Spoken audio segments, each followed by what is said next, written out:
Presence मेरी पीरी ग्वालियर।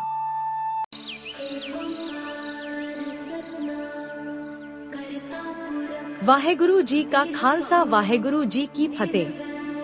अगर आप सभी ऐतिहासिक गुरुद्वारा साहिब के दर्शन करना चाहते हैं तो आप इस चैनल को सब्सक्राइब कर लें। गुरुद्वारा पलाह साहिब का संबंध छठे गुरु श्री गुरु हरगोबिंद साहिब से है। यह गुरुद्वारा साहिब भी श्री अमृतसर साहिब जिले में आता है। श्री दरबार साहिब जी से इसकी दूरी 8 किलोमीटर है। एक बार श्री गुरु हरगोबिंद साहिब जी अपने कारवां के साथ श्री अमृतसर साहिब जी से उत्तर पश्चिम के जंगलों में शिकार खेलने के विचार से चले गए। संयोगवश लाहौर का सूबेदार भी अपनी सेना सहित शाहजहां के साथ उसी जंगल में आया हुआ था। यह 1629 का वाकया है। सिखों ने देखा कि एक बाज बड़ी क्रूरता से अपने शिकार को मार रहा है। वह शाहजहां का बाज था। बाज का इस तरह से शिकार को मारना सिखों को पसंद नहीं आया। सिखों ने अपना बाज छोड़ दिया, जिसने शाही बाज को घेर लिया। सिखों ने शाही बाज को पकड़ लिया। शाही सैनिकों ने बाज का पीछा किया और धमकियों के साथ शाही सैनिकों ने बाज की मांग की। गुरुजी ने शाही बाज देने से इनकार कर दिया। जब शाही सेना ने युद्ध की बात कही तो सिखों ने कहा कि हम आपका बाज क्या, हम तो आपका ताज भी लेंगे। तू मैं हो गई। अब युद्ध की नौबत आ गई और शाही सेना को भागना पड़ा।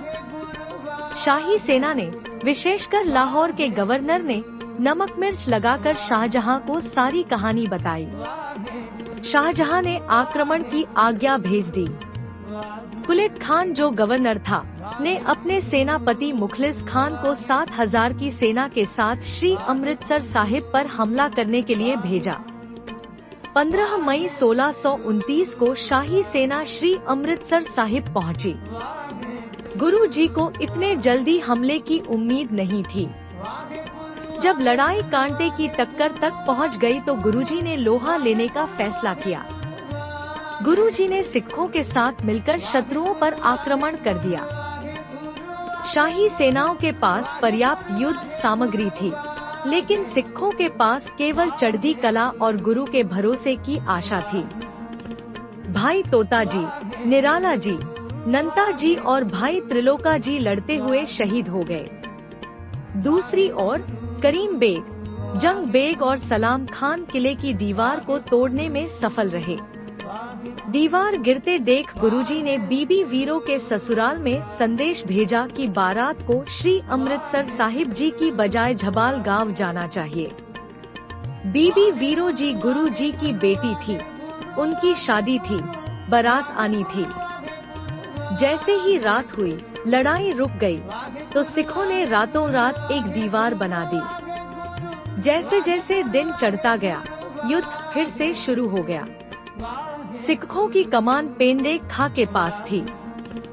सिख सेनाएं लड़ते हुए तरनतारन की ओर बढ़ी। गुरुजी आगे आकर उनका हौसला बढ़ा रहे थे। चौबे के जूह पहुंचने पर भीषण युद्ध हुआ। मुखलिस खान और गुरुजी आमने सामने थे। दोनों सेनाएं पीछे हट गई।